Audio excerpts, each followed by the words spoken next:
Well, hello and welcome to The Spirit Safe. My name's Rob. Thank you very much indeed for joining me. What do we have this time? Another Scotch single malt, another one from Islay. It's the Bruichladdich Port Charlotte Scottish Barley. Not sure if you can read that particularly well. A small 20cl bottle, and actually this came as part of a gift set, which I have here. And the other two were the Scottish, the classic Laddie Scottish Barley, unpeated, and the Bruichladdich Islay Barley 2007. Those two are empty. Really nice presentation box, actually. The three cost me about 85 Canadian dollars. Bought it just over a year ago.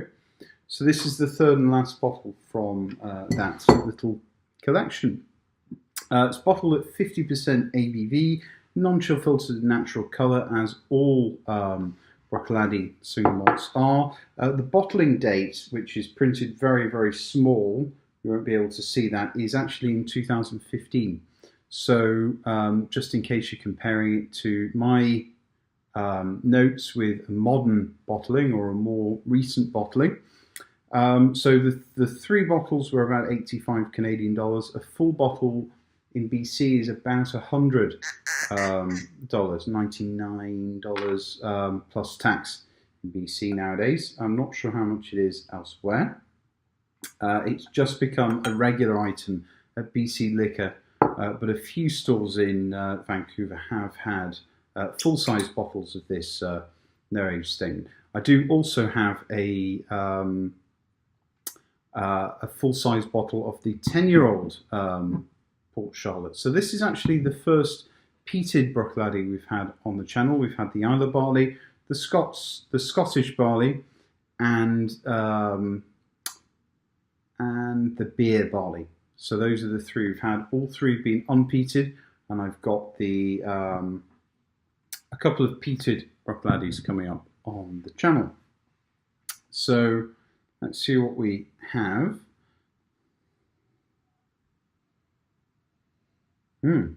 Grass and hay, and a kind of German white wine note to it as well. Kind of a, I'm not sure what the grape would be.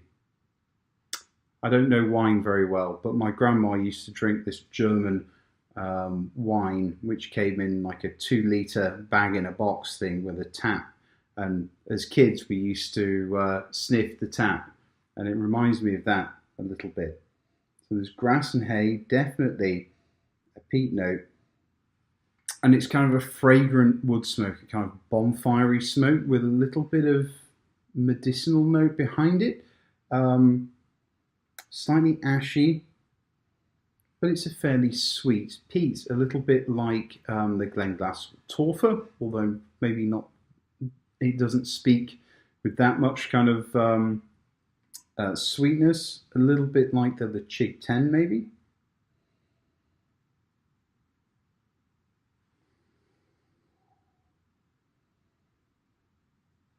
Beneath the peat, there are some fruity notes, some bananas, ripe bananas and apricot, nectarines and raisins. Very definite tobacco note to it as well, and some sweet pepper, some pink peppercorns as well.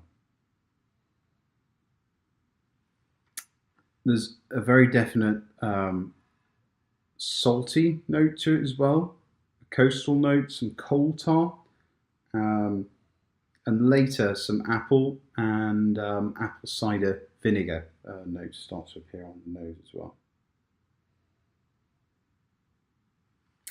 Also worth noting, bottled at 50%, but the alcohol is not burning my nose, even without any water added. So it wears its ABV very, very nicely. Hint of mint as well.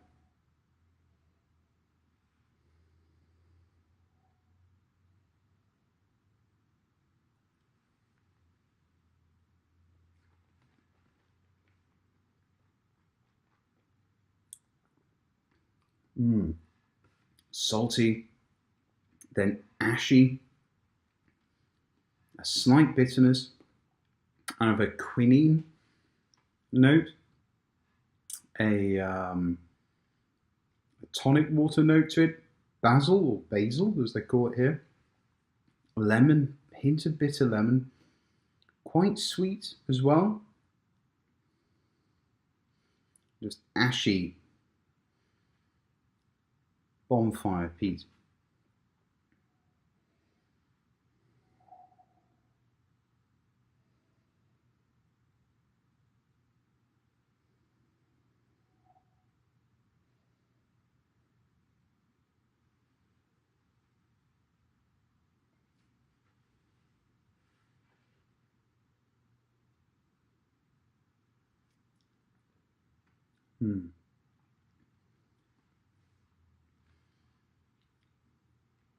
Wears the ABV really nicely. It doesn't burn in the mouth. Very palatable at 50% ABV. Finish slightly bitter, definitely smoky. Hint of sweet spices, pepper, seawater. Hint of cinnamon, chlorine, very slight hint of chlorine and iodine as well. So I'm just going to give it a drop of water and see what that does for it. I mean, just a very small drop.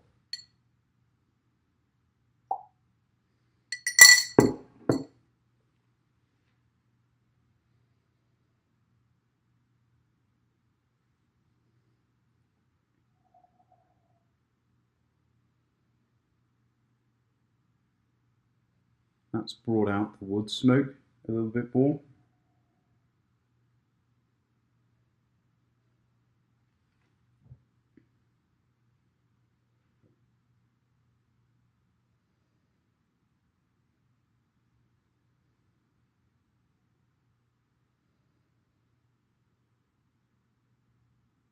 Yeah, it's made the smoky notes a bit more intense.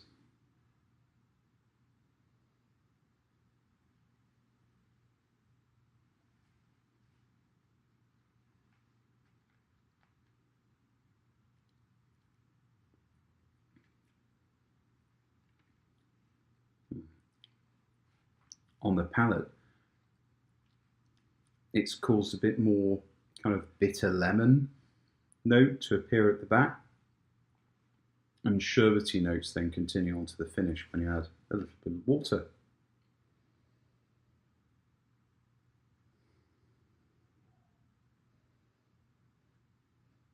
And ripe fruit notes, citrusy notes are starting to come through. A little more on the nose also. So this really isn't too bad. I did compare it side by side with the Kilchoman Macchia Bay. I like the Kilchoman just a little more than this, but that's down to personal preference. This is a very high quality thing.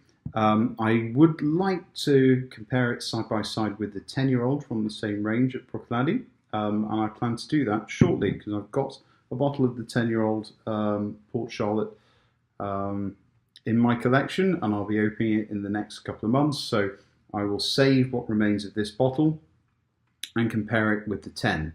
I know that the 10 is very, very good. If these two were sitting next to each other on the shelves and the 10 was just a couple of dollars more expensive than this no age statement, I would pick up the 10 just because I know it to be a little bit better. But this is still a very good choice, not too badly priced at about 90 to 100 Canadian in BC. Probably cheaper where you are because unless you live in one of the Scandinavian countries, BC is fantastically expensive for imported alcohol. BC stands for bring cash. So thank you very much for tuning in. Like, comment and subscribe. If you're a Bruichladdich fan, remember to subscribe to the channel because I've got 2 or 3 other Bruichladdich to review, and you'll want to stick around for that, I'm sure. Anyway, I will enjoy what remains of this, and then I will put the bottle away until it's time to open the 10-year-old. Thank you very much, everybody. Thank you for tuning in, and we'll see one another soon. Cheers. Bye-bye.